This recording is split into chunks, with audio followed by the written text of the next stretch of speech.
A minha alma tem sede de vós, como a terra sedenta.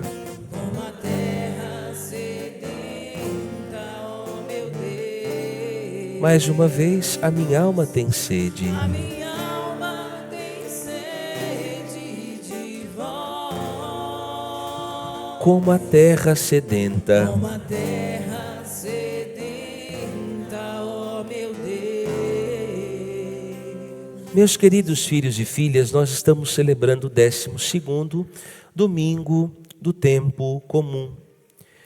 E o grande tema da liturgia deste final de semana é a identidade messiânica de nosso Senhor Jesus Cristo e a profissão de fé de São Pedro.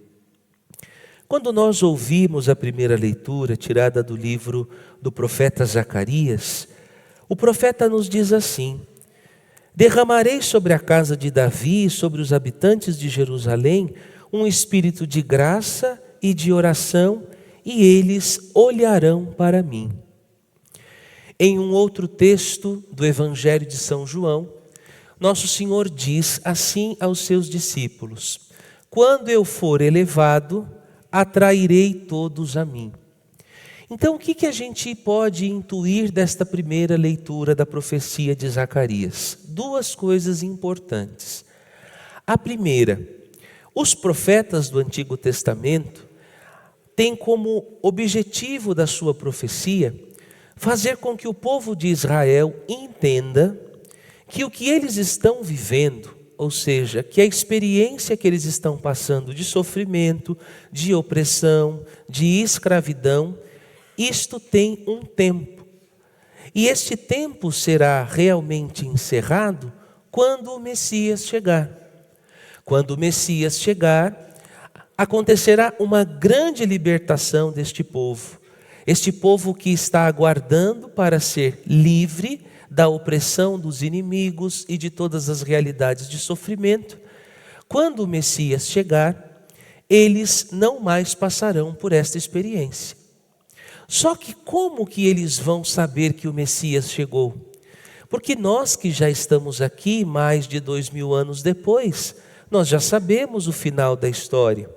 Só que eles naquela época não tinham acesso a isso.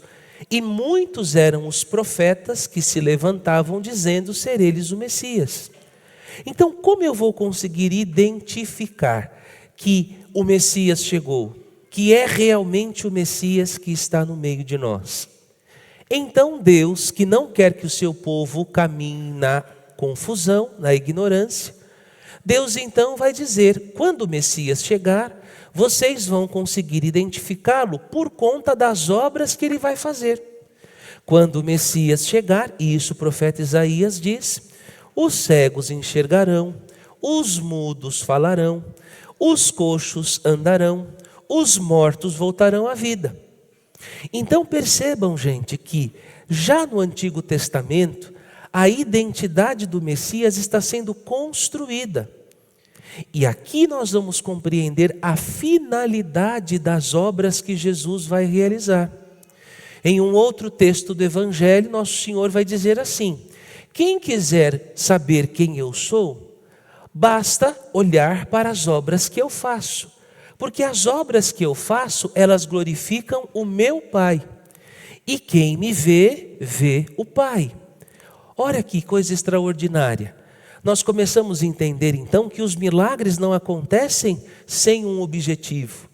Todos os milagres que Jesus realiza, que nosso Senhor realiza no meio do seu povo, tem como principal finalidade, primeiro, dar glória a Deus, porque todo milagre só acontece para dar glória a Deus. Segundo, para que a identidade dele como Messias seja conhecida. Ora, uma vez que nós já entendemos este panorama, agora nós vamos compreender o Evangelho de hoje. O Evangelho é de São Lucas. E eu já disse para as senhoras e para os senhores na Quaresma, e repito agora, que São Lucas é, dos 4 evangelistas, o evangelista que mais vai nos mostrar Jesus rezando. No Evangelho de São Lucas, nós percebemos um Cristo que ora, um Cristo que tem intimidade com o Pai, antes de tomar qualquer decisão, antes de falar ou de fazer qualquer discurso importante, nós vamos ver Jesus sempre em oração. E o texto de hoje não é diferente. Pegue aí Lucas 9, do 18 ao 24.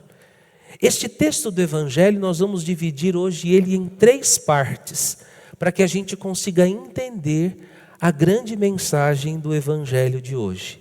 Evangelho de São Lucas, capítulo 9, versículo do 18 ao 24. Então, o início, primeiro versículo, versículo 18, vai dizer que certo dia Jesus estava rezando num lugar retirado e os discípulos estavam com ele. Então, esta é a primeira parte. É o Cristo que está junto com os seus discípulos, mas que está intimamente em oração. Ele está recolhido, ele está em intimidade com o Pai. E aí nós iniciamos a segunda parte do Evangelho de hoje. Quando Jesus olha para eles, então Jesus perguntou-lhes. Este perguntou-lhes diz respeito aos discípulos. Aí é português, né? Então os discípulos estavam com ele, então Jesus perguntou-lhes. Perguntou-lhes a quem? Os discípulos. Quem diz o povo que eu sou? Então aqui Jesus está se referindo aos discípulos, mas não está perguntando ainda para os discípulos. Ele está perguntando para os discípulos quem o povo diz que ele é. E aí vem a resposta no versículo 19. Uns dizem que és João Batista, outros que és Elias, mas outros acham que és algum dos antigos profetas que ressuscitou. Então veja que para o povo, e quando a gente fala de povo, nós estamos falando daqueles que estão atrás de Jesus, que estão conhecendo Jesus, que estão querendo os milagres, que estão doentes, os enfermos. Então este povão, este povo, esta Assembleia Geral, alguns ainda estão com o olhar lá no Antigo Testamento e por isso dizem que Jesus é Elias. Outros estão confusos, ainda não conseguem distinguir se Jesus é João Batista ou se Jesus é o Messias. Então aqui nós já entendemos que para aquele povão que estava seguindo Jesus, a identidade de Nosso Senhor ainda estava confusa.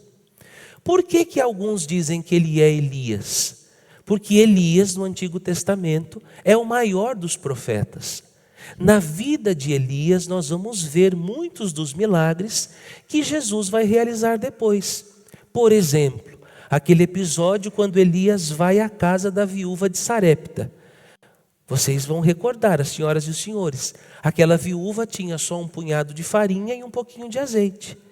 Então, o profeta chega e ela recebe o profeta de forma muito acolhedora. Ela entende que é um homem de Deus. Então, ela diz, olha, eu só tinha um punhado de farinha e um pouquinho de azeite. E eu ia fazer um pãozinho aqui para eu e meu filho comermos e depois esperarmos a morte, porque é só isso que tem na nossa despensa. E então o profeta diz, por que, profeta Elias, por que a senhora me recebeu de bom grado e me acolheu como um homem de Deus? Eu estou profetizando que a partir de hoje, na sua casa não faltará mais nem o trigo e nem o azeite. Este milagre que o profeta Elias realiza na casa da viúva de Sarepta, já é uma preparação para o milagre que nós vimos na missa de Corpus Christi, da multiplicação dos pães e dos peixes. É o mesmo profeta Elias que diante daquele menino que estava morto, ora ao Pai porque vê o sofrimento da mãe e faz com que este menino que estava morto volte à vida, ou seja, pelo poder da sua intimidade com Deus, ele ressuscita aquele menino. Ora, a ressurreição que este menino tem já nos prepara para as tantas ressurreições que nós vamos ver Jesus realizar no Novo Testamento, como por exemplo, do filho da viúva de Naim, como da filha de Jairo. Então veja, as pessoas, o povão que é judeu, que conhece a palavra, sabem que Elias tinha realizado estes milagres. Então eles acham que Jesus é Elias ressuscitado. Outros acham que nosso Senhor é João Batista. Por quê? Porque João Batista tem uma pregação que começa a falar de coisas espirituais. E nosso Senhor está falando com este povo de coisas espirituais. Nós estamos no capítulo 9. Então já passou o sermão das bem-aventuranças, já passou muitos dos primeiros discursos de Jesus. Então eles acham que é João Batista. Então nosso Senhor, nessa segunda parte, ele consegue fazer uma pesquisa de entender como está dentro da cabeça e do coração do povo a sua identidade. E então nosso Senhor vem para a terceira parte do evangelho de hoje, que cabe a mim e a você também me colocar neste lugar. Porque agora ele não está perguntando mais sobre o povo. Agora ele quer saber, e vocês que estão mais perto de mim? E vocês que são os meus discípulos, quem vocês dizem que eu sou? E então Pedro, movido pela graça de Deus, Pedro vai dizer: o Cristo de Deus, Christos, enviado, ungido, Messias. Então Pedro se destaca no meio do grupo como aquele que já tem fé suficiente na identidade de Jesus como o Messias. Pedro é aquele que, movido pela graça de Deus, já consegue dizer: eu não sei para os outros, mas para mim o Senhor é o enviado. Eu olho para o Senhor e eu vejo no Senhor o Messias. Então nosso Senhor diz: ok, de todos os que estão aqui, Pedro já deu um passo. Pedro já consegue reconhecer quem eu sou. E aí nós vamos para a terceira e última parte do evangelho de hoje.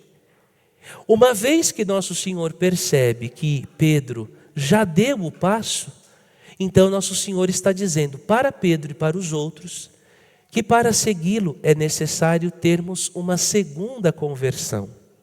Este texto é conhecido como o texto do segundo chamado. É o texto onde nosso Senhor, uma vez que já sabe que eles estão junto dele, e estar junto dele é a primeira conversão. Lembra que eles, antes de estarem com Jesus, eles faziam o quê? O que eles faziam? Pescavam. Então a primeira conversão foi essa: deixa a vida de vocês de pescador e agora vocês vão me seguir. Então eles já passaram pela primeira conversão, sim ou não? Eles deixaram tudo e seguiram Jesus. Só que agora é preciso que eles passem pela segunda conversão. Uma vez que eles já deixaram tudo para estar com Jesus, agora é preciso que eles se decidam: nós queremos ficar com o Senhor. E esta segunda conversão, todos nós precisamos passar por ela. Todos nós que já estamos aqui, já passamos a primeira conversão. Todos nós já estamos aqui porque queremos Deus, porque queremos o céu, porque queremos Jesus. Ou seja, nós já demos o primeiro passo. Só que agora nós precisamos dar o segundo passo. E a segunda conversão consiste em quê? Se alguém me quer seguir, renuncie a si mesmo. Tome sua cruz cada dia e siga-me. Então veja, a segunda conversão pressupõe o quê? Uma vez que vocês já deixaram tudo, agora vocês precisam deixar aquilo que é mais difícil, vocês mesmos. Olha que forte. Vocês já deixaram as redes, vocês já deixaram os peixes, agora eu quero que vocês deixem a vontade de vocês. Agora eu quero que vocês deixem a vida de vocês. Agora eu quero que vocês deixem as opiniões de vocês, as ideias de vocês, a vontade de vocês, para viver a minha vontade. E viver a minha vontade significa o quê? Abraçar a cruz todos os dias. Veja, nosso Senhor é ainda específico: tome sua cruz cada dia. Não é uma cruz só, mas é a cruz de cada dia. Então agora a segunda conversão consistirá em darmos este passo definitivo. Uma vez que eu deixei tudo, Jesus, agora eu preciso que o Senhor me ajude a deixar a mim mesmo, a deixar a minha vontade, para abraçar a sua cruz e te seguir até o fim. E aqui nós entendemos que a cruz na nossa vida E esta é a grande mensagem do Evangelho de hoje. A cruz na vida do cristão, ela não é uma opção. Veja que Jesus não deixou aqui uma opção, quem quer ou quem não quer. Não, na nossa vida, a cruz é uma condição. Estão entendendo ou não, gente? Vocês estão comigo ou não? Não é opcional. Não tem aqui como dizer eu quero ou não quero. Ora, se você está com Ele, a cruz não é uma opção. Ela é uma condição. E aí nosso Senhor vai dizer, por que ela é uma condição? Porque quem quiser salvar a sua vida, vai perdê-la. Mas quem perder a sua vida por causa de mim, este a salvará. Ou seja, quando a cruz chega, a primeira coisa que nos vem à cabeça é como eu vou passar por isso? Como eu vou suportar isso? Porque eu não consigo, velho. Eu não dou conta. É ou não é verdade que quando a gente vê a nossa cruz, a gente fala assim, não, isso não é para mim não. Eu não vou suportar, eu não dou conta disso. Só que daí nós não podemos esquecer da primeira leitura. Lembra do profeta Zacarias? Volta lá. Nós começamos dizendo a homilia de hoje. Versículo 10. Derramarei sobre a casa de Davi e sobre os habitantes de Jerusalém o quê? Um espírito de graça e de oração. Olha que lindo. Então aqui nós entendemos que o que vai nos fazer conseguir suportar a nossa cruz não são as nossas próprias forças, porque nós não temos, nós somos fracos, nós somos pó. Mas o que vai nos dar condições de carregar a nossa cruz, de assumirmos esta segunda conversão, é o Espírito de graça que o Senhor vai derramar sobre a casa de Davi, que somos nós, um Espírito de graça e de oração. Agora você entende o porquê que este texto e esta liturgia vem depois de Pentecostes. Porque quem vai nos dar forças para conseguirmos morrer para nós mesmos, morrermos para a nossa vontade e abraçarmos a cruz de cada dia, é a oração. Só que esta oração, ela não é iniciativa nossa, ela é iniciativa de Deus. Deus quer nos encontrar todos os dias. E é por isso que quando Ele ensinou os seus discípulos a rezar, Ele ensinou os seus discípulos a pedir o pão da vida toda. O pão da vida toda dai-nos hoje. Como que Ele ensinou? O pão de cada...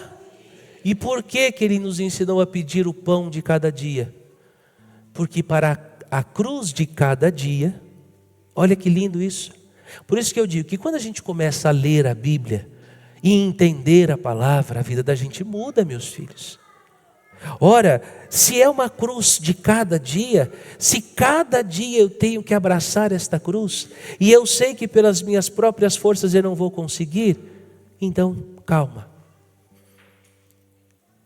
Eu vou dar a vocês um pão cada dia, para que vocês consigam carregar a cruz de cada dia.